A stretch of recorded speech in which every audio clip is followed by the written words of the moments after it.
We have a new sponsor supporting the show. It is The Bangman, who is a new startup and have been operating since June this year, delivering a variety of hobby packs in a single box at an affordable price. So far, they've delivered some huge hits. The biggest one they've pulled so far is a Steph Curry Signatures Gold Auto to 10, which came out of the July edition. Some comps have been rounded up to about 15k AUD, which was verified by Card Letter. So if you're not familiar with what the Bangman is and what their product is offering, it's basically an assortment of hobby packets put into a box at an affordable buy, and you can then open a variety of different hobby packs. Some of the advantages of buying into a product such as this is that you can sample a whole bunch of different products. Another way to think of it is doing your own break at home.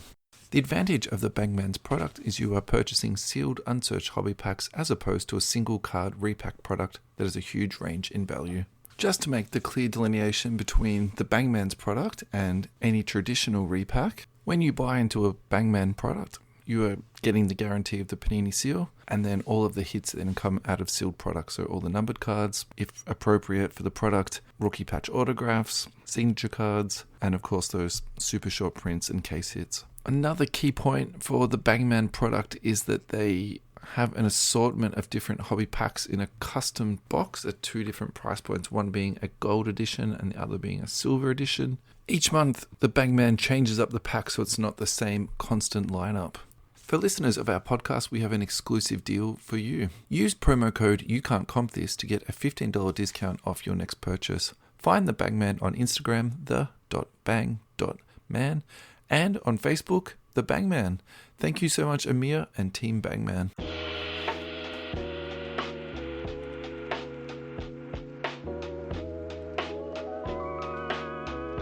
Welcome, everybody, to episode 129, the You Can't Comp This NBA Trading Card Podcast. We are your hosts, Adam, Amy, and Russell Gibson. It is Friday night. The trade deadline is gone. It's not our usual podcasting day, but Stuff's some happened. people have Christmas, some people have Hanukkah. I have the trade deadline. As far as I'm concerned, this is my Christmas, so I couldn't think of anything better to do than do a podcast. So I say let's go. Let's hit it. Today's been a huge day. In Australia, obviously, it's the 9th of February, but over in the United States, it was also the 8th of February, which means it was 08/02/24, the day that, yes, I get to speak about it. Kobe Bryant's personification was immortalized, I guess. Oh, that is a mouthful, lad. Crypto Arena, with the first of 3 statues unveiled today. It was a very emotional ceremony. I watched a little bit of it, and I plan to watch it again. But yeah, very, very emotional day. Very fitting unveiling, I think. Yeah, I think having it on YouTube and on Facebook Live for free is, for me, genius. Yeah. I think they executed that really well. Yeah. And then, in contrast, I have League Pass, which is a paid subscription. I tried to go on today to watch some of the footage, maybe of the Kobe thing, maybe see some live commentary about the trade deadline as it's unfolding. Just nothing, So I think having that live footage that everyone can access, everyone can watch on demand, I think that's a really good way to reach people, and particularly stuff like this. I think, I don't know how the numbers work, but surely they can make enough money out of monetizing that with advertisements or whatever in the middle. Do you know what I mean? Like, surely they can make it all work. We all pay for those that do pay. Sorry, for League Pass, we pay a pretty penny every season just for the privilege, and the only thing we get is NBA games that cut out halfway through, that the audio. Yeah, I mean, look, we don't want to segue into a whinge about League Pass, do we? But I think it's been worse this year than previous years. It's been good in parts, but there are additional features that I think they really need to come to the party with. Like the streaming service that streams. It's a good idea. Yeah. I mean, but you're right, covering things like the trade deadline. Yeah. You're generating so much revenue from the viewers this is an important part of the season. This is like, it's not Look, just the hobby, it's the sport itself. Like the trade deadline is huge. look, to be honest, actual content today was pretty good. So Yeah. Simmons had a podcast out. I think he must have been podcasting as the deadline was going, because then Yeah. he I think actually put up. they do that though. Yeah. They're very, yeah. So he had 2 up today. Then I'm Mhm. again looking through my feed. Woj had 1 up. Zach Lowe did. The Ringer, Ryan Rosillo did, and the Kings Beat podcast, which I'm sure millions of people subscribe to that. It's always at the top of my do not subscribe list. I mean, that to me is like a real contrast when you think about it. There was no TV coverage live, but you can have a handful of podcasts. That's interesting. Is it a news thing? Is it a way that enthusiasts consume the media? Like, do the people on League Pass not want to see this stuff? But even if it was 2 dudes, okay, let's just say it was Woj just sitting there on a webcam that was streaming on NBA TV, I still would have watched that. I know a lot of people that would. Yeah. That's why I'm confused. Like, I get it. It might take away from the podcast content to an extent, but the live updates and that's what you want. I mean, just for the last day. Yeah. Like, it's not for the whole period. It's like, have a countdown. Like, build it up. It's a very important part of the season. And it's awesome too. Like, it's just awesome to see trades go through and, you're sort of dreaming of your team, getting draft picks or getting, current players, whatever it is. So anyway, look, we've segued hard within, the first 5 minutes of the pod. So I think, look, we should start with Kobe, because I know how close Kobe is to your heart. And I know this is, something, without lack of a better word, special to you. So why don't we talk about Kobe? Tell us about your feelings of the unveiling today. I was trying to sneak it. I was trying to sneak at work. I was trying to sneak a peek at work. I do want to watch the whole lot. I'm sure you can watch it again, surely. It's definitely Well, the Facebook Live video will be available, I'm sure. Yeah. It was nice. I listened to a little bit of what Phil Jackson had to say, and the minute he gained respect for Kobe, which was a sort of a different take and on some. It's interesting how different people through Kobe's career have different views on different times, and they've divulged different things. And I think everybody talks about things Kobe's done, but Phil Jackson was very, very eloquent. The day he gained the most respect for Kobe was the day that somebody put down a teammate of theirs who was a role player on the bench. And they're like, who is this guy? And Kobe just stood in and went, he's part of our team. He puts in the work. I don't want him disrespected. He's as much a part of this as I am. That's awesome. And Phil Jackson really made a point of that. So yeah, I think it was good. I think it was really good. But look, I'll admit I was at work and a tear did come to my eye. It was very emotional. I think Vanessa spoke very well. I think the anticipation of what was coming was really special for me. Yeah. And it was like, oh, what moment could it be? And then when they unveiled it, and it was the number 8, hand in the air, after it hit 81 points, it's like, of course it is. It's an awesome statue. I've got to say that. Yeah. And there are some statues better than others throughout the NBA landscape. And I would actually put this one in terms of proportion, size, and also the details applied to it. I would put that really close to the top. Honestly, they've done a really good job with it. So yeah. I think it's great, and it's one of 3 that are going to be unveiled. They said there's going to be talk to us about that. Yeah. Vanessa said there's going to be 3 statues around Crypto.com Arena, formerly the Staples Center. There's one in his number 8, which was unveiled today, which is from the 81-point game. We don't know what the other 2 are going to be, but one will be in the number 24, which is the second half of Kobe's career. Yeah, that's cool. Then there'll be one that is Kobe and Gianna. So, and that's a nice touch from the Lakers. Yeah. And Vanessa said that this is part of the project, and it's called the house that Kobe built. And I was speaking to you off air about this. Like, Magic and Kareem kind of started this dynasty over at the Forum, and then the second phase of that was when they moved from the Forum to Staples, and that's when Kobe and Shaq took took the world by storm, and Yeah. this second phase of the Lakers dynasty is sort of was built and paved. So Yeah. I think it's very nice that there's not many players in NBA history that you can say that this makes sense to do. There's probably one other that I said that I think might down the track think about a similar narrative, but it might be 3 statues in 3 cities. Do you know what I mean? Like I there's think not you're many talking about people. LeBron. Very much so, very much so. But I like suppose that the difference yeah. is though is that like Kobe was taken too soon. I think that's the nicest way to say it, isn't For it? sure, for sure. And there is something. I think for me, the ironic part of this is that he was gone before Magic was, and I think if Yeah, we're having this conversation 20 years ago, that narrative just doesn't make sense. And it I think doesn't. No. probably in my head, look, I'm not nearly as there's not the same emotional attachment for Yep. me with Kobe that you have. But I will say this is that it's when you see days like this, it's when you actually realize, yeah, he's not here anymore. And this is the stuff that, he is missing out on, seeing his kids grow up and seeing his statues and his jerseys being retired, all that stuff, like it is, Yeah, it's a tragedy, isn't it? Yeah. definitely. So, yeah. I was going to say, any like final thoughts? And I think what we should do, I think appropriately for this show is talk about Kobe Bryant cards. So I've got a couple I definitely want to talk about, and I'm sure you've got more than a couple you would like to raise. Look, I was going to say it's probably the one I keep going back to the most as far as the cards that I've got, and that's the closing statements. Yeah, okay. And I think today's a really good day to mention that card because that's and get your Kobe's out and look at them today, Ad. I feel like this is the day.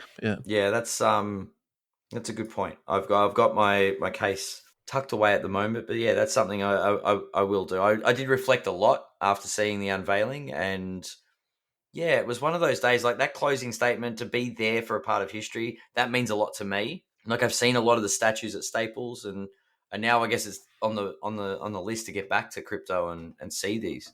Yeah, definitely this series. Or wait till the series is done and then check it back out. Yeah, for sure. So yeah, the closing statements is probably the card that's one of the nearest and dearest. I think you better put this on socials, Ad. I will. I think it was episode 100 that I showed that card. I'm not trying to pitch it at people to go back and listen to episode 100. It'd be just easier if you posted it on socials. I will post it on socials. Yeah. There's another couple. Obviously, the Topps Chrome, one of the most iconic Kobe rookies. That's the one. So I can see it in my head without you even seeing the picture. Yeah. I think they're probably my 2 most iconic, and then I've got a couple of Kobe autos that I will share a little bit on socials. Yeah, just to pay tribute to the house that Kobe built. So I was thinking about it today. What would if I was going to buy a Kobe today? What would I buy? Mm-hmm. And my thought process hasn't moved a lot since I bought my Kobe. So I bought a Kobe in the last 12 months.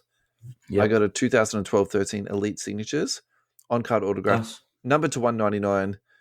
Considering where the market was, I was very happy what I paid for it. The boys at EJ Cards look after me really well. So, that's fine. I've done that. Now, if I had unlimited funds, where would I go? Where would I be looking at? So I did find this one, which I'm not going to lie to you, I was slightly frothing over. So 1819 sneaker spotlight. Is this the one where? Oh no, it's not. It's a different one. So this is the horizontal one. Yep. Numbered to 49, on card autograph. Mm-hmm. Obviously it's got the noir edges, but geez, that is an absolute spectacular card. Now, what I think we should do for our own socials is do like the card ladder graph. So I found the last 3 sales. Ooh. In January 2020, it sold for $3,050 USD. Oh boy, this is going to be very interesting. August 2020, it sold for $10,100 USD. And then November 26, 2023, it sold for 20,000 AUD. So 20,000 AUD. Wait, 20,000 USD? AUD. So that's 13,000 USD it sold for. Oh, wow. So it's very, very steadily gone up over the last 3 years. What's that? Mm-hmm. Nearly 4 times up. That's crazy. I think a card like that is, I think the only way to say it is iconic, isn't it, really? And I think the price is reflecting that. Yeah. That's actually a pair of Kobe's that I did want to own, funnily enough. They look great. Yeah. Yeah. Yeah, nice card. Very nice card. Not bad. The other thing I want to raise with you too today was the game today. Everyone got given a jersey, Wow. and if you go onto eBay, they're already for sale on eBay. The actual material looks snake skin like, so Yep. it's a Mamba, jersey. Of course, of Yeah. course. So buy it now. They're sort of selling between that 300 and 350 USD mark. And Wow. there's also auctions currently listed. So the auctions will end the next sort of week or so, and we can check back in on that. But look, I'm not the biggest memorabilia collector, and I've said I'm not the biggest Kobe guy, but I got to tell you, they look absolutely amazing, and I'm going to chuck a couple of bids on and see where it goes. I'm not expecting to get one, but at the same time, That's absolutely delicious. Geez, they do it well down at Crypto. Yeah, they do. It's a sick looking jersey, honestly. They put on a show, and I tell you what, they look after the fans too. Like everybody that attended the game was really special. Everyone was wearing the Mamba, like the team wore the Mamba jerseys. They lost, but do you know what I mean? Like they really came out to really celebrate the life of Kobe Bryant today, which was in the career. So very if you special. could have any Kobe card, what would you be chasing down? I'd want the refractor, the Topps Chrome refractor. Yep. In the pristine BGS 10, like the black label. Yep. That I would want one of those. Personally, in the not worth more than $100,000, and I might actually one day be able to afford, would just be a Kobe Kaboom. Yep. That's now on the wish list. Yeah. Is a Kobe Kaboom. So I probably need to do that sooner rather than later at this rate. I was going to say, I feel like that's the type of card that will just keep trickling up though, won't it? I don't really think it's going to spike up per se, and I don't think it's going to come crashing down either. You know, you might have some fluctuations here or there, but I can't really see that. Yeah. So I think for me, I've already talked about this. I'm going through this sort of huge like veterans phase, and I'm just enjoying all that. And I'm a sucker for patches, and I'm a sucker for on-card autographs. So I think for me, I think that's where I'd go, and that's what I'm just looking at now. I'm looking at 130 point. Yeah. I'm looking at some marketplace sales. Ooh. Vertical flawless Kobe from 17-18. I love that year in terms of basketball cards. Yeah. BGS 9 sold for 8,500 USD, which is a ridiculous amount of money, but it's also not, like you said before, it's not like $100,000 either. Like it's, in a crazy pipe dream, it's possible. But that seems to be about the going price for a Kobe patch autograph in that sort of, flawless card. They're all sort of around, well, there's one for 4.6, but they're all around that sort of 8.25, 8.5. Yeah. It's phenomenal. All right. Final thoughts on Kobe, mate? It was a really special day. I can't wait to watch it again. Shame the Lakers didn't get the chocolates today, but they were playing the Nuggets. So Nuggets are just a fraction better than the Lakers at the moment. Just a little bit. I wouldn't take that too hard. Yeah, I'm not really taking it too hard. I'm surprised my reaction to the actual statue. Like now that I think of number 8, that's the moment I do think of. Yeah. Like it's not there's a lot of comparing moments with Kobe, especially with the Jordan comparisons and the fadeaways and bits and pieces, like the parallels. That 81-point game is Kobe's. Like that's uniquely his. So it doesn't surprise me that that's his moment. Yeah. Do you think any haters will point that out, that was a moment of his individual success and not a moment of team success? But this is a celebration of him, not the team. Or am I going too far with that? Like, no, analysis? But that's the thing. Like, there's all this team success that he's been a part of. Yeah. This is uniquely just Kobe. Yeah. Like, you can read team into a lot of the other stuff. You can really, you know what I mean? Yeah, definitely. Like, this is probably the most selfish Kobe spotlight moment. Yeah, there's like a lot of LeBron haters, and he'll just get criticized for anything that he'll do. This is true. I just wondered if there'll be a bit of don't worry about it. That's all right. We're not bringing the GOAT debate into it. No, I definitely not. Let's go to a break anyway. This next ad break is brought to you by Slambox, Australia's best value basketball repacks. Visit www.slambox.com.au to check out the latest series or join the Slambox Facebook page and message them directly. Slambox features big-name autos including Giannis, Zion, LaMelo, Banchero, Chet, Jar, Tatum, and more. Super short prints, case hits from a variety different products, including National Treasures, Flawless, Noir, Immaculate, Impeccable, and more. Slambox has different tiered product levels to cater for all budget levels and collector preferences. Thank you, Slambox, for your support. Alrighty, guys, welcome back. So we are here for Russell's Christmas Day, which is the NBA trade deadline bonanza. We're going to go through every single trade. Some of them we're going to go through a lot quicker than others for obvious reasons, but there's a bit here that I wanted to talk to you about. I think for me, the big thing to talk about is the Charlotte Hornets. I think they've completely just, broken down their roster, and the Washington Wizards, you should really be paying attention to see how it's done, how you blow up a roster, and in 24 hours you basically just revamp your future. But I think I want to turn it over to you for the start, because I feel like you're not going to be as passionate as I am about this, but I definitely want to get your take. What is the one trade for you that you think is important, and who is the second part of the question is, who is the winner in your eyes of the trade deadline? Biggest one and most important. I think, funnily enough, I actually think where is it? It's definitely not the Knicks Pistons trade. Where is it? Gordon Hayward is the one. Yep. I think that's important. I think we spoke early in the season about the Thunder making a move with all the picks they had, and it's funny they still really haven't made a move still. Yeah. And they've got a veteran on board for this young core. They're heading to the playoffs, and they've just brought a veteran on board to steady the ship, so to speak. That's right. So the argument could be made that they could make a colossal package and get, they could have been in the James Harden stakes if they wanted to. Yeah, very, very easily. Because you could make, okay, I'm going to make the argument that the biggest piece move this trade deadline was actually James Harden. Yes, it was a couple of weeks ago, but I think if you look back at the trade, it's like a couple of months ago. Yeah, fair. But you're right. You're right. In my part head, of the trade season. Yeah, that's in my mind. That's like the biggest piece, So, but they had nothing to do with that at all. And then, what about Siakam? Look, I think that's a really good trade for both teams. Like, don't get me wrong, and I think also for Indiana. I've already said how high on this trade I was. I think he fits into them, but I think at the end of the day, I think the issue for Indiana is they've made a very clear delineation of how they're going to obtain talent, and they know it's not going to be through free agency. It has to be through trade. So I think, do you know what I mean? I think really for me, that's what the narrative for me, that's what that's all about. Yeah.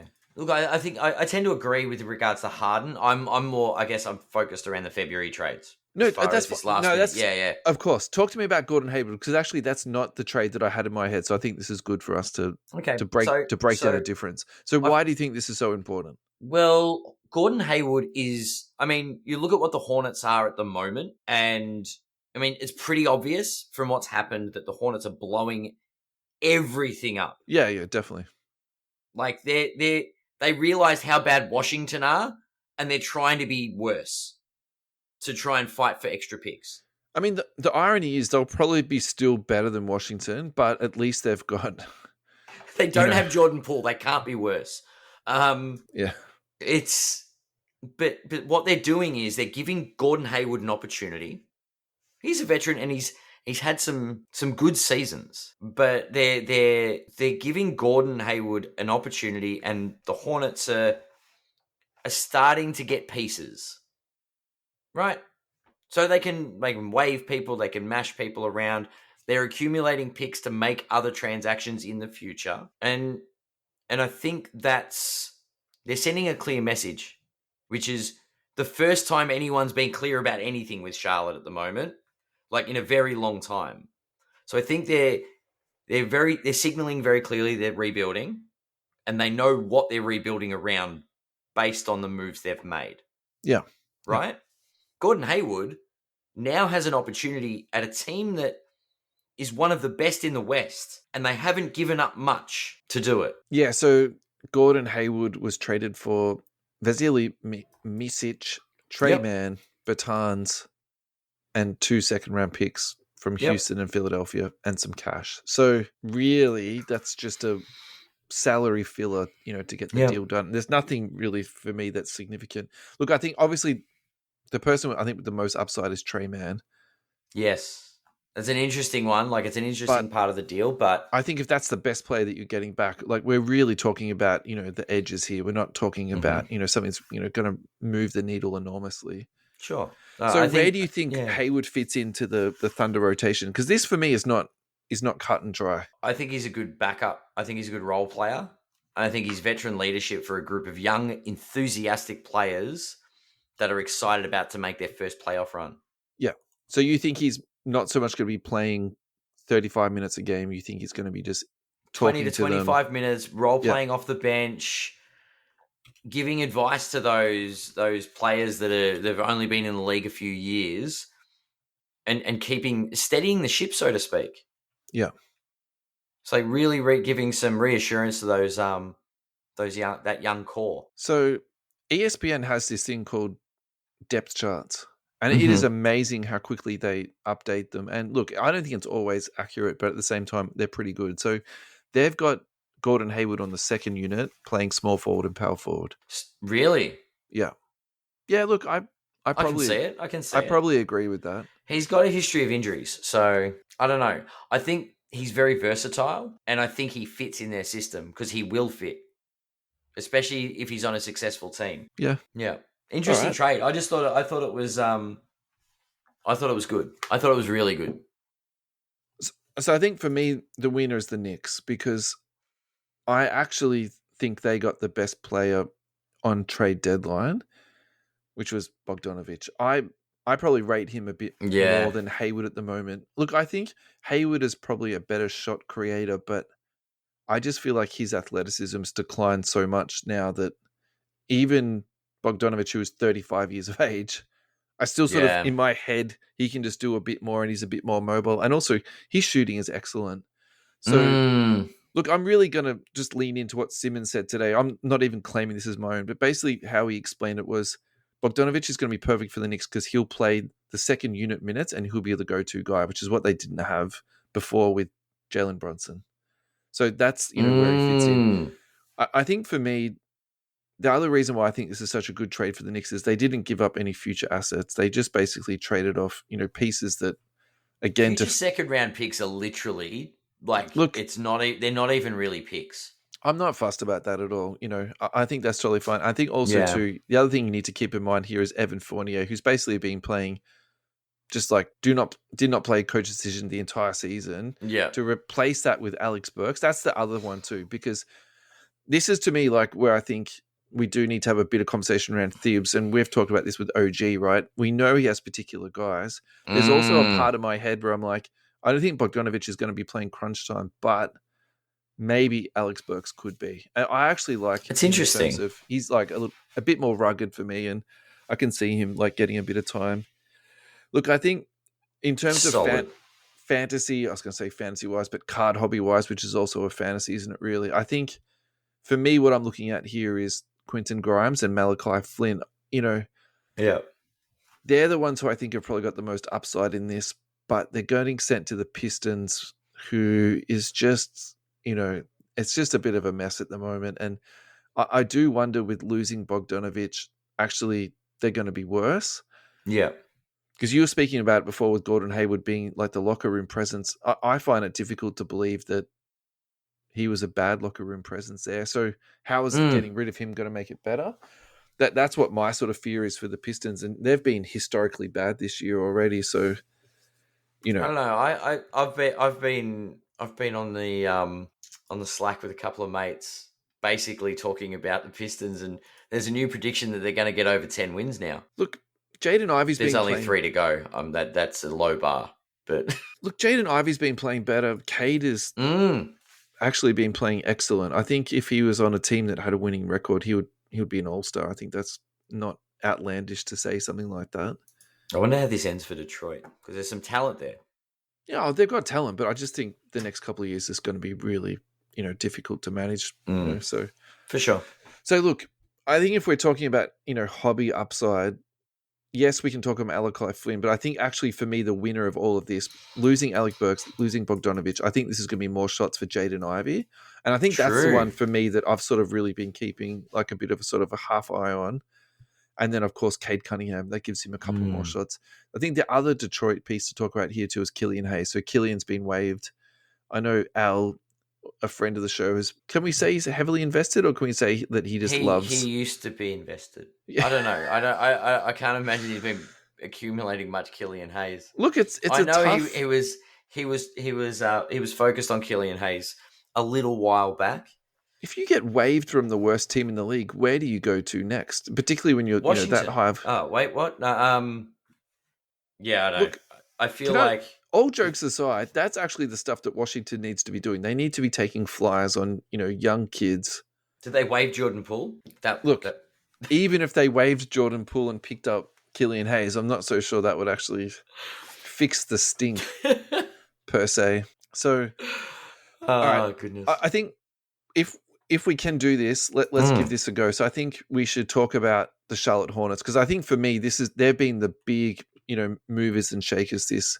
Are they the biggest winner or the biggest loser in the trade deadline, or are they just shaping things correctly? Look, I don't think it's fair to call them a winner, because I think if you're that bad and you're trying to blow it up, it's not particularly a good thing. But I also think too, you need to give them respect for making a decision and going to it. So they traded away PJ Washington, which I'm probably a little bit surprised on this. They did get back Grant Williams, Seth Curry, and a first round pick. So I think in terms of trading away an asset and getting assets back, I think they definitely succeeded in that. They also got future draft equity, which I think is really important. I think the best player in this deal though is PJ Washington. Hobby wise, this is for me. There's only really two people out of all of the trades today that I think you need to keep an eye on, and PJ Washington is one of them. I think in terms of his value at the moment, which frankly you can pick up his silver tens for, sub $50, what I'd be guessing off the top of my head. Yeah. I think, that's totally fine to, have a bit of a dabble on this guy.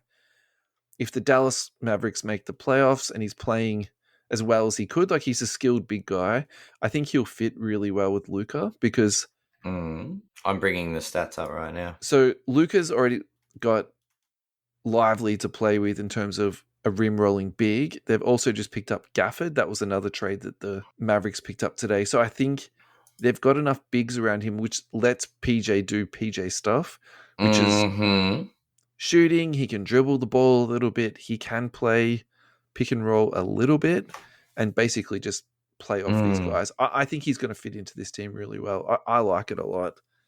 I think defensively is going to probably be where, it's going to be problematic, but, I think you can leave that conversation for another day. So PJ Washington, Gordon Hayward, we've already previously spoke about Terry Rozier.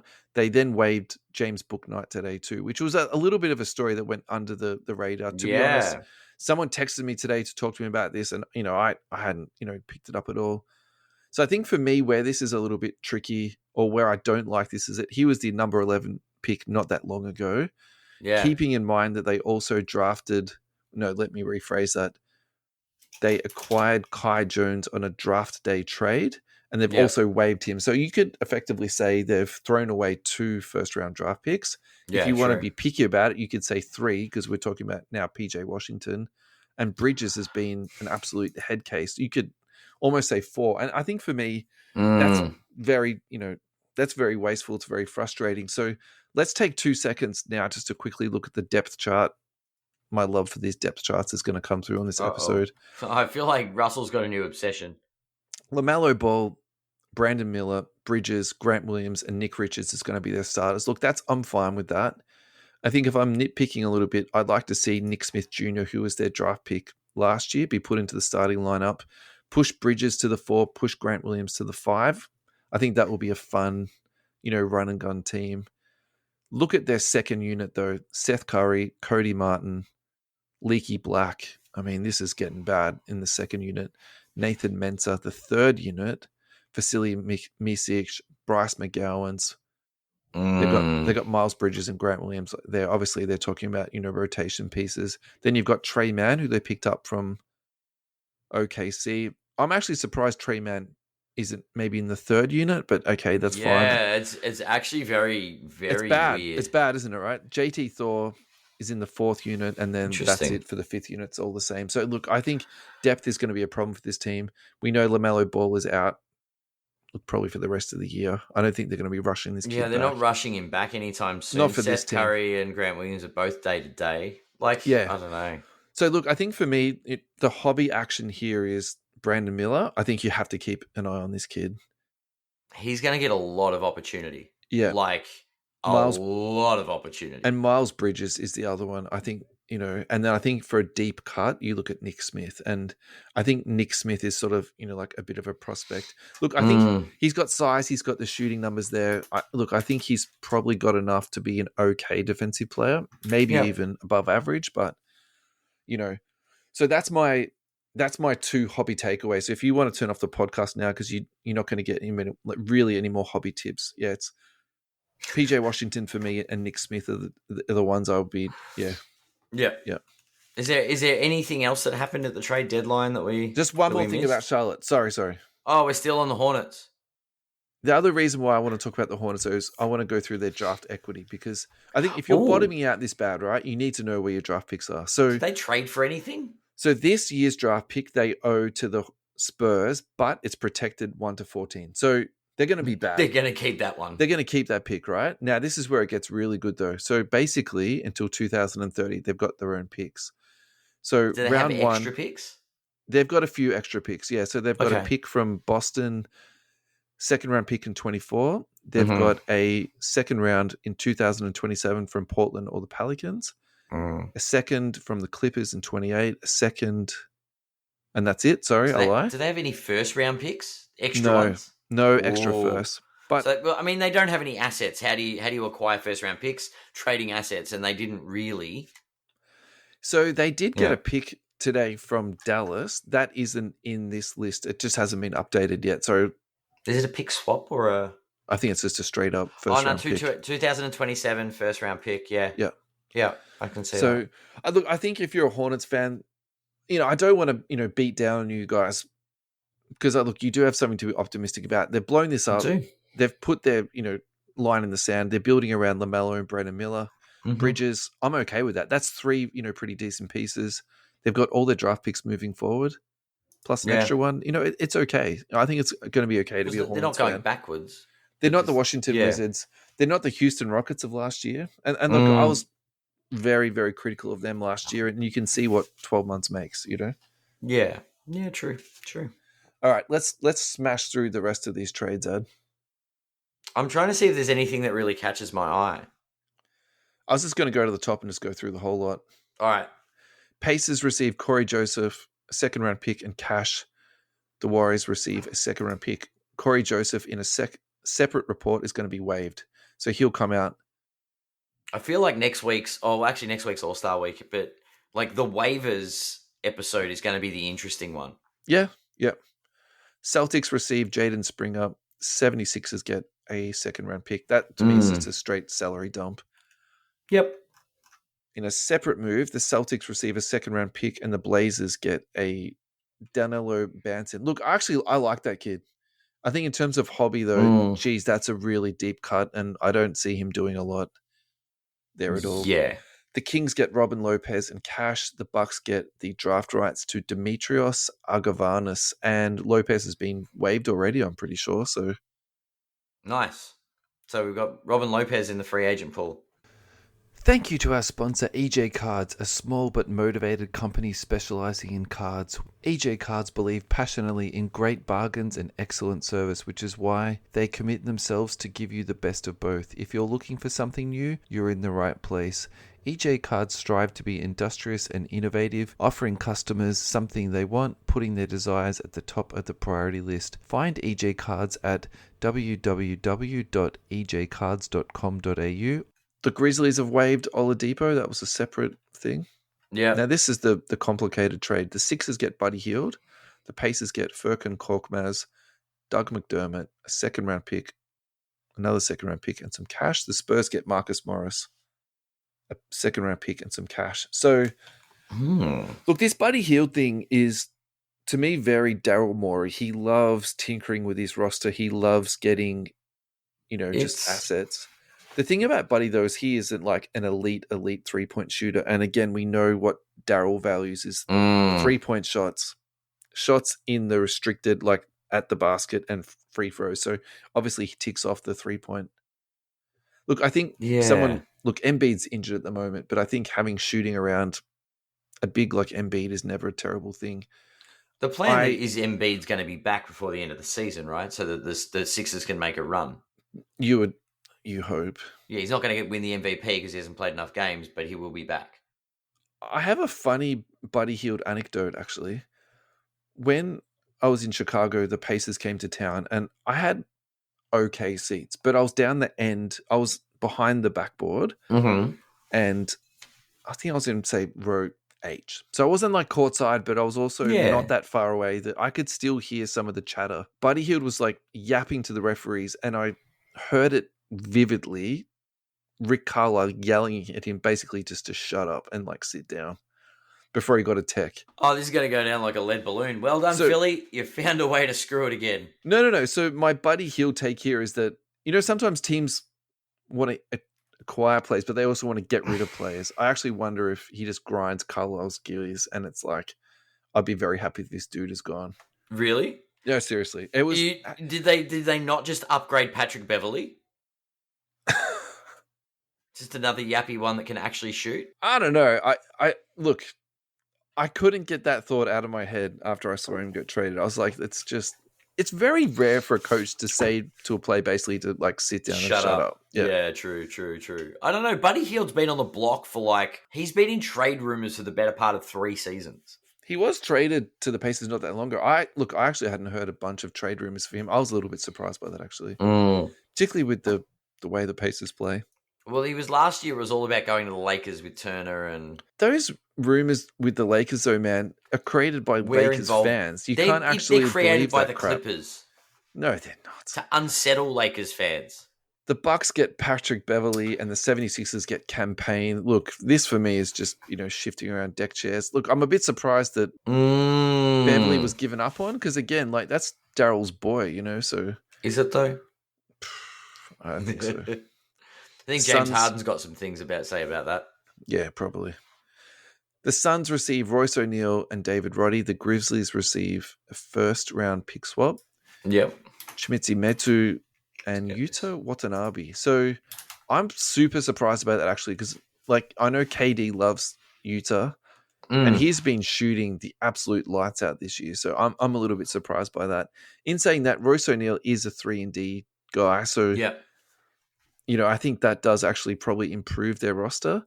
The David Roddy thing, where are you at with Roddy, though? Do you think he'll make their rotation? I don't think so. They might try him out. They might try him out because at this time of the season, there's a lot of, I think with the injuries, maybe. The Suns are so deep, man. I just... Are they, though? Honest, I One like bad their week and nobody's playing.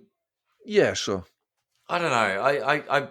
But you're probably right. They're probably trying to work out their final 8 to 10 to run into the postseason with. And yeah, maybe Roddy's not there, but I think Royce O'Neal's definitely on the radar for that. Then the Nets receive, this is all part of the same trade, Keita Bates-Diop, Jordan Goodwin, draft rights to Vanja Marinkovic, and 3 second-round picks. So I think really the Nets here are just getting more future assets, really, aren't they? Yeah. Look, I think Keita Bates-Diop, I don't really see much play or hobby value for him. Jordan Goodwin, look. No, we're scraping the barrel at the These moment, are really deep cuts here, aren't they? This is true. Pistons are going to buy out veteran swingman Joe Harris. So look, someone else I'm sure will be linked to the Lakers. Well, it's going to be interesting with all the... And this is the one I think you're going to froth over the most. So the Nets receive Dennis Schroeder and Thad Young, and the Raptors receive Spencer Dinwiddie. So after that, we found a independent report that Dinwiddie's going to be bought out. The premise for that is that he's played 48 games this season. Once he gets to 50 games, he'll get a $1.5 million bonus. So the Raptors... So what's his contract worth per year?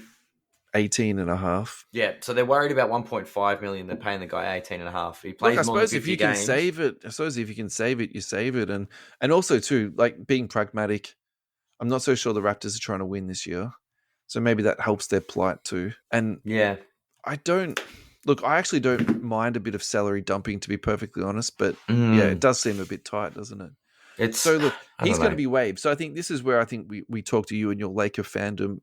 Do you think the Lakers will try and get Dinwiddie? The stories have already started. Yeah. Like the Lakers, the Clippers, anyone in championship contention, people trying to top up off waivers. This is a really good place to get quality players without having to give up assets. Is the Yeah. waivers. Yeah, Um, definitely. and I think once Vanderbilt went down for the Lakers and D'Angelo Russell started making himself untradeable, because what I will say, watch this space with D'Angelo. He'll start playing like trash now. That the waivers is the best way to pick up other assets. Yeah, sure. Do you know Do what you I mean? think Like, and sign them for a little bit. I think Dinwiddie's going to be on their radar from the word go. do you think he'll fit in with their team? And do you think that he'll fit in with LeBron? I think that's the real question. I think it will be a very good fit with LeBron. Okay. It's yeah, we need that. We need a point guard. Okay.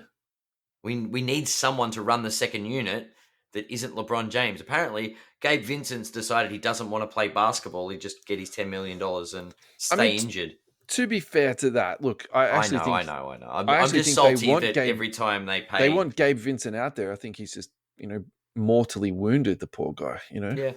It just seems like one of those. You spend more than $10 million on a player, then all of a sudden they never take the court, so you never get to see them fit in with the unit. Yeah. And it's sort of a waste of an asset. It's Oh, really frustrating, especially with this salary cap going. You've invested in a player in the offseason, you're really excited about it. You never get to see it eventuate on the court because he's either rushing, keeps getting setbacks, whatever it is. But you need to move forward and plug that hole, right? yeah, totally. And off waivers getting Dinwiddie, who's, as we've just said, contract is worth 18, sounds like an upgrade. Yeah. So I'd like to say, yeah, it'd be very, very interesting. I mean, they could waive Schroeder as well, and we can get the band back together. Mavericks get Daniel Gafford, and the Wizards get Rashad Holmes and a second-round pick. So, look, I really like Gafford. I like him a lot. I think he's a skilled big guy. I think he's got enough touch around the basket that he can put the ball in the hole. I think defensively, look, he's not amazing, but at the same time, he'll get enough stops. And I think rebounding wise, he's pretty good. Look, I think where he's going to probably be the biggest beneficiary, though, is just playing with Kyrie and playing with, of course, Luka. Sure. And the really interesting one for me is Holmes, because he was literally poached away from the Kings. So the Mavs have, got this guy, they got their man, and then they've given up on him. But the other way you could look at it is they got their guy, but then they got a better one because they traded with a team who's just, complete knucklehead. So look, I've actually got pretty bad. I bought a really big Daniel Gafford lot, and look, I'm definitely not going to flip it to make money out of it. I've definitely lost cash on it. That's totally fine. But look, I think there is something there with this guy. So yeah, probably very low key, very deep cut. That is another deep cut. We might as well call this episode the Deep Cut Symphony. Russell's Black Friday deals. Pistons get Daniel House, a second-round pick, and cash considerations. The 76ers get a second-round pick. Again, Daryl's, trading his boy away. Look, that's just a salary dump. Fantasy, hobby-wise with Daniel House, there's not much going on there. All right, this one does get me a little bit excited, actually. The Raptors get Kelly Olynyk and Ochai Agbaji. I actually really like Agbaji. I think he can defend. I think his athleticism... This is a weird trade. Is elite. Like, honestly, I would put him in Jalen Johnson type athleticism. And I think that in terms of his size and his skill, there's enough there to, take a dip on. The other thing I really like about this is like a very Raptors playing into the future where everyone's playing positionless basketball. Like, just put him down on that list of, that positionless basketball sort of thing. I think he's going to fit into that team really well. I think he and Scotty Barnes playing together is going to be kind of cool because I think they'll fill in each other's sort of, strengths and weaknesses. Particularly what I'm really saying here is Scotty Barnes is going to make up for Ochai's weaknesses. So I like this a lot. It'd be interesting. The Jazz get Otto Porter Jr., who's, a 3-and-D veteran. I don't think he's going to move the needle anything. Obviously here what they're prospecting on is Kira Lewis, who's had horrendous injuries to start his career. He's had a lot of bad luck. I'm Yeah. kind of glad he's getting a fresh start. And then, of course, the Jazz get another first-round pick. So I think at the end of the day, the Jazz didn't care. They were like, we want to get rid of these two guys. Who do you want from us? Okay, that's fine. As long as we get a pick, that's fine. We've got a deal. I think that's, literally as Sounds much very as Danny Ainge. Oh, absolutely. Yeah. Yeah. Yeah, very much. I think we should do the last two, and then we've pretty much covered everything. Okay. Yeah. What have The we got? Wolves got Monte Morris. The Pistons got Troy Brown and Shake Milton and a second-round pick. Look, I think the best player out of this deal is probably Monte Morris. That actually hurts my, card collecting ego to say it. I've always had a really soft spot for Shake Milton. I think in an alternative universe, I think he could have a different career. I think he's got a lot of skill, but he's just never quite made it. So, bit of a shame. Again, the classic, the good team gets better. So the Celtics get Xavier Tillman, who is a very serviceable veteran that's ready to play today. I think this is the move that a good team makes to make their team slightly better around the edges. They gave up Lamar Stevens and 2 second-round picks that, will probably turn out to be nothing. Look, I do get sometimes when I actually heard about this trade, I was kind of angry. Not angry is not the right word, but just frustrated. I'm like, it's just a good team getting better again. But then my other sort of thought too is you can't actually criticize these teams because they are trying to get better and they're giving up assets to get, you know what I mean? Like you can't sort of have it both ways. Like I was going to ask about that. I'm like, how do you feel about, so Boston have done this to acquire Tillman and they've used assets versus waiting till the waivers are cleared and then grabbing players. I would suspect someone like Tillman wouldn't have been waived. Correct. But he's not you know that what I mean? old. Are they looking for a quality player off waivers or do they want a better quality player? I would actually say in the specific instance of the Celtics, what you're talking about, I actually think their big pieces are filled. Like, of course. What they need is stuff around, they need players for 13, 14, 15. In my mind, when I look at that roster, they're very deep. They're very skilled. They've got athletes at most positions. They've got your boy, Derek White, who's, just tearing it up. Literally setting the world on fire at the moment. He is. Should check in on his prices at some point. Oh, God. See if he's past $10. Yeah, look. Jordan Poole, $1,000 sold. Yeah. So look, that's where I'm at with that. Yeah. Last trade, and then we've done them all. We've done really well. We're up to 53 minutes. This is fantastic for us. Pistons receive Simone Fontich. Oh God, this is just too hard. This one, and the Jazz get Kevin Knox, a second-round pick, and Gabriel Procida. So look, this is probably the only move out of all of this I can actually compliment the Pistons on. They've actually gone out and got a good young prospect that can actually develop into something, which is positive. I think the sad story for me though is Kevin Knox in all of this. This guy's just been passed around like a bag of chips. When he first came out of college, he was drafted by the Knicks. People were buying this guy. We talk about money being lost on Zion. No one talks about the money that was lost on Kevin Knox. Look, the Jets crackers of the NBA. There's still a slither in my head where I'm like, it's a bit like Shake Milton for me. The guy's got the NBA tools. He's actually like a 3-and-D kid. Why didn't he ever pan out? I think there's some guys just never quite pan out. Look, I can't imagine he's going to go to this team and have a career resurgence, but no, but he might crazier have a good... things have happened. Yeah, you think about it. Waived. Hang on. What's happened at the Jazz recently? Do you know what I mean? Like Larry Markkinen, career resurgence. Yeah. Like Clarkson. They've given guys opportunity when opportunity wasn't there previously. 100%. Yeah. So there's definitely a possibility. Alrighty. I've got 3 more things in the run sheet for us to quickly go through. Brilliant. This is running on from last week. Trying to find kabooms for under 250 AUD. Did someone find one? No, nothing. Oh. Still. Are we none? Dust blowing down the road, mate. That's it. That section's over. All right. Just gonna. Can we check on this regularly? I'm gonna get a lot of mileage out of this joke, mate. This is gonna go on for years. Episode 250. Show us your kabooms at 250. 250. The LeBron James, Bronny James Super Factor 1 of 1 dual autograph has been Mm. pulled. The Oof. good news, heart-warming, endorphin rushing story about this, though, is it wasn't pulled by Backyard Breaks. Oh, okay. It was Yep. pulled by a Front gentleman that yard honestly breaks. looks like a very mums and pops like card shop. It's called Jim and Steve Sports Cards.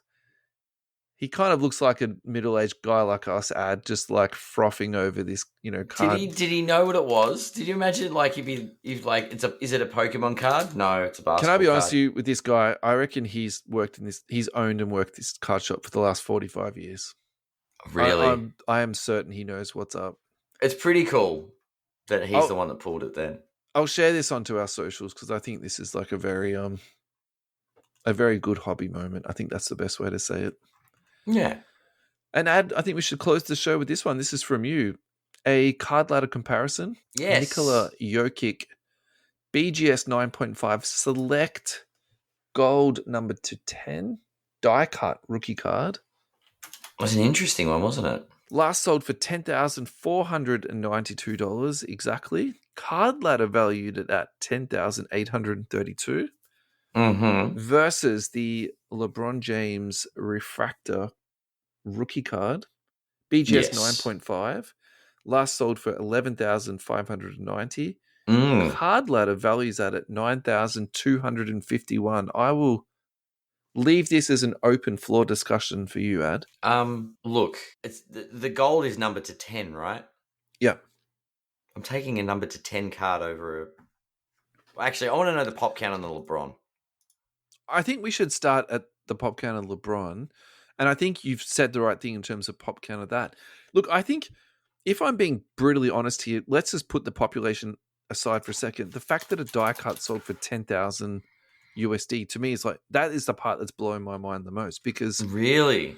well, most die cuts don't sell for 50% of a regular card. They also don't get the 9.5 grading because there's... So a die cut, for those playing at home, there's more corners. So it's a lot harder to gem a card like this. Yeah. So a card like this doesn't gem because looking at this Jokic, you've got a top, bottom are both considered corners. You've got another 4 or 2 in each corner, so that's 8 corners, 10 corners. Yeah. I mean, So putting the maths like the side, there's just a lot more corners to like. they to get grade. damaged And to easily. damage, They're yeah. criticized. The shape of the card is scrutinized so much more. Yeah. Versus a normal rectangular card. So the fact that this sold for this price, you're right, is amazing because they don't grade high like this. Yeah. So the pop on the BGS 9.5 is 442. But that isn't, this is really Ryan's pledge at the moment, isn't it? Where he's trying to look at total populations for card, not just like, single population. So look, the true pop for this refractor is, it could be thousands. Like, I'm looking at the LeBron, and the BGS 9.5 has got a pop count of 442. Yep. The PSA 10 has got 177. Yep. And the black has got a pop count of 4. Does it really? Yeah. PSA Yeah, right. 9 has 377. Okay. So there's a few out there. So just on those that you listed is close to 1,000. So to say that there's 2,000, I think that's not outrageous. Not at all. Yeah.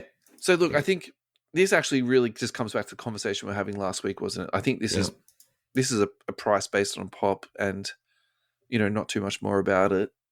Well, I also think with LeBron, the seal, like we're not going to get crazy spikes out of LeBron. Like this is a steady burn now. Like you can't tell me that LeBron's career is going to evolve any much further than, I mean, he wins another championship maybe, but it's year 21. We know what LeBron's done. Jokic is 15, 16, so he's not even 10 years into his career. Look, I think the person who paid that much for it, when I say that, I'm talking about the Jokic card right now. I think they've got serious cannolis here.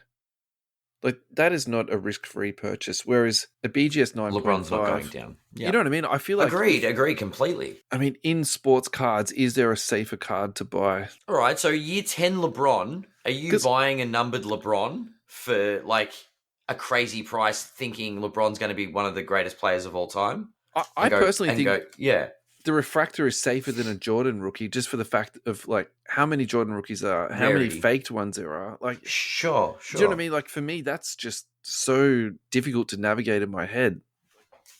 I really, maybe if you said to me a Steph Curry rookie was safer than a LeBron, I would probably. So Jokic, I'll go back across to Jokic though. Yeah, sure. This card is a rookie card and it's numbered to 10. There is a chance now, unless SGA wins his first MVP, that Nikola Jokic wins his third MVP this season. That potentially is a 2-time NBA champion with 3 MVPs. Yeah. And he is 8 or 9 years into his career. That numbered to 10 card, how many people have won 3 MVPs? Like, we're talking elite company. I think a numbered card of that magnitude, like this could be a 6-figure card if Jokic is a 3-time champion. I think where I'm getting caught up in my head though is it's select, so it's not Prism, and not only is it not Prism, it's also a die cut. Who's comparable? How do you compare a die cut like this? Look, in my head, it's almost 50% less. Ooh, interesting. I think a high-graded die cut is incredible, but all right. And look, so you can turn that around. You can say, okay, fine. So then his straight rookie card would be 20 grand. And look, maybe that's okay.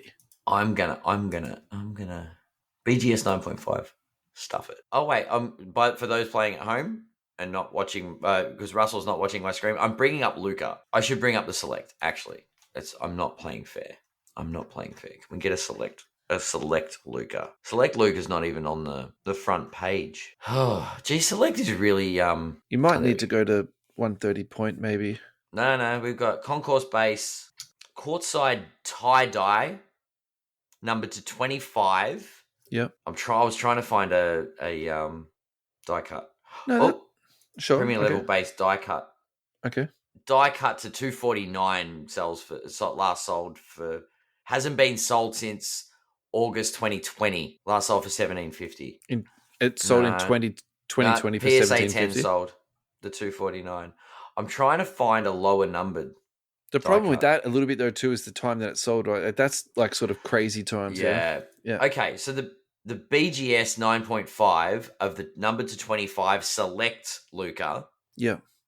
13,000 in October 2022. I just think the low numbering on it makes it incredibly valuable. I don't know how to comp it though. Because you're right, the tie-dye is the die cut is very different. Look, I think that's just my initial thought. So I think now that you've passed that out a bit more, that actually makes a bit more sense. And I think fundamentally, a rare card is a rare card, and that is a rare card. And that's the end of the conversation, right? So while you were talking about that, I just pulled up Jokic's gold to 10, his Prism rookie. Yeah. PSA 10. Okay. So this hasn't sold for 3 years. So this is going to be a little bit of a difficult conversation, but it last sold for 12,000. So in my very rough estimates, I would say that's at least doubled. So let's call it 24,000, right? Yeah. Yeah. So maybe this person who bought this card was like, look, I can't afford this for 24.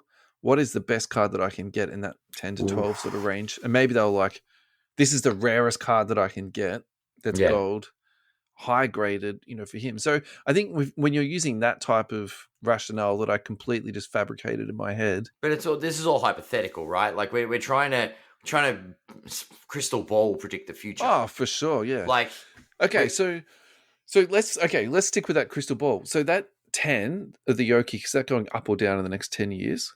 Up. Okay, and the LeBron refractor, is that going up or down in the next 10 years? Yeah, right. I think they're both going up, but what I'm saying is the Jokic goes up on a very, very, very high spike trajectory, whereas the LeBron's the slow burn, the asset that just slowly increases by your steady 5 to 8%. You know what I mean? Yeah. Whereas every time this Jokic goes up, it doubles. Yeah, right. Do you know what I mean? And then it doubles again because there's only 10 of them. And in the 9.5, you're not going to get a high population count. You don't worry about Select sort of being the ugly sister or, the set that's not as popular or something like this? I still think it's a very low number count rookie card. Do you know what I mean? Like, I still reckon Golden would market the living bejesus out of it. Put up some ads at Times Square, do you reckon, Ad? Something like that. Yeah. This is depending on obviously the man's career. Like if this is all he's ever achieved, then you're right. Maybe it only slowly goes up. Maybe it doesn't go up a lot. I don't think it goes down. I don't see Jokic's trajectory being he's done. Yeah. I feel like Jokic might make history this year with his third MVP, and that puts him into very elite company. And I just think that means that. And look, we'll call the LeBron what it is. It's a silver prism, right? The equivalent thereof. Yeah, sure. That's cool. Right? Sure. In 15 years, the Jokic silver prism might be worth the same as that LeBron was now, if that makes sense. Yeah. But I think you add the extra history of what Jokic could potentially achieve and the ceiling he gets to, the low numbered just if it's a positive trajectory for his career, the increase in value is more of a spike because of the low number. Yeah. Can you imagine like hundreds of people trying to accumulate Jokic rookies? It doesn't matter what set it is at this point. If it's the number to 5, 10, or one of ones, they're elite company. Yeah. Yeah. In my eyes, of course. Like, as I said, we're all crystal balling and... No, definitely. So I feel like I don't even really need to ask you this question. So which card would you prefer? I'd take the Jokic, yeah. Yeah. See, I think I would go for the LeBron because I wonder if as fluid and as liquid as Jordan has been for us the last, 10, 15 years, is LeBron give me that next fluid guy where... Agreed. It doesn't matter what you've got of his, it'll just be bought and sold and traded, every couple of days on eBay and Goldens and all the rest of it. And at the end of the day, it is a bit of a popularity contest. It is. LeBron is LeBron. And I think for me, where I'm probably leading with this is I just feel in my mind, the LeBron is a much safer pick. Whereas I feel like the Jokic, I think everything you've said, I actually don't have a problem with it. Like particularly, we just had this huge conversation last week about population, and I feel like that's definitely hanging with me. But it's still Select, and it's still a die cut, and I can't get that sort of rolling momentum out of my head. You know what I mean? I think that's sort of a big, sort of thing to jump over. But I think then the next question you sort of ask yourself, okay, so this person paid 10.5 for it. So, okay, what should they have really paid for it? Look, maybe that's actually the right price, and yeah. I just think that's a very good response. Yeah, I just think that card needs someone very particular to purchase it. Whereas I think the LeBron, you'll be able to sell this. You send it into Golden this week, and then the next week the cash is in your account. I think that's done. Oh, Golden will transfer the money now with a guarantee. Yeah. You know what I mean? Like, yeah. I have no doubts. LeBron refractor is like agreed. Agreed. Don't doubt that for a second. Liquid gold, yeah. Yeah, and that's the thing. Like I've said, I'm not saying LeBron's going to go down. It's actually that steady growth. It's the guaranteed asset. But I think I have a feeling that the way Jokic's career is going, there's a chance that card buys a house one day. Yeah, he's a beast. You know what I mean? Like it's I did my dough on my Thomas Bryant to 10. I'm joking. I pulled it out of a pack. It was. You didn't take money out of your mortgage, did you, Had to buy that? Imagine that. You just get it. You're like, I got a Prism Gold to 10. This is amazing. And the guy just never plays a game. That's how lucky or unlucky this hobby can be. Brutal. Final thoughts, Ad? More exciting than Black Friday sales is the trade deadline. That's final thoughts on that. And if those that haven't seen the Kobe unveiling statue, even if you're not a Lakers fan, it's a very, I don't know. I thought it was a very good ceremony. And there's clips up Give on it a Insta. watch. There's clips up on Insta too. You don't need to watch the whole, hour. You can Yeah, just tune in for there's 2 minutes and highlights. check it out. Look, it's definitely worth giving 10 minutes of your mind space to it. I agree. You've got some greats on there. You've got Kareem talking. You've got Phil Jackson. There's some serious NBA royalty up there. Yeah. So Look, I think my final thoughts is kudos to the Hornets for blowing it up. Good on them for not dragging this pay attention, Washington. mediocre team out. Like they've been mediocre for a few years now, haven't they? Like It's enough mediocrity, either be good or be bad. So they've chosen.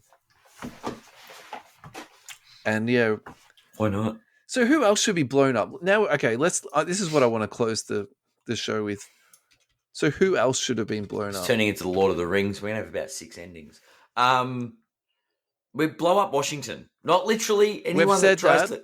We've said that. The Pistons, I mean, how much more can you blow? They blew themselves up. Before any Americans try and have this show cancelled, we don't physically mean to blow up Washington.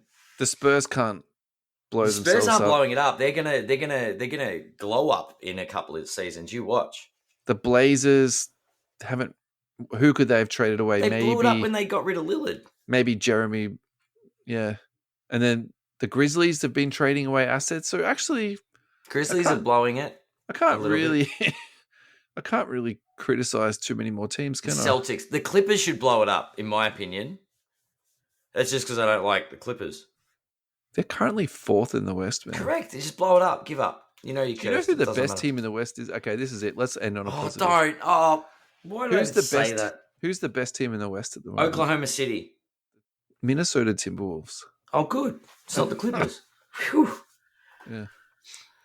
Alrighty, mate. Thank you so much. Thanks everyone for listening.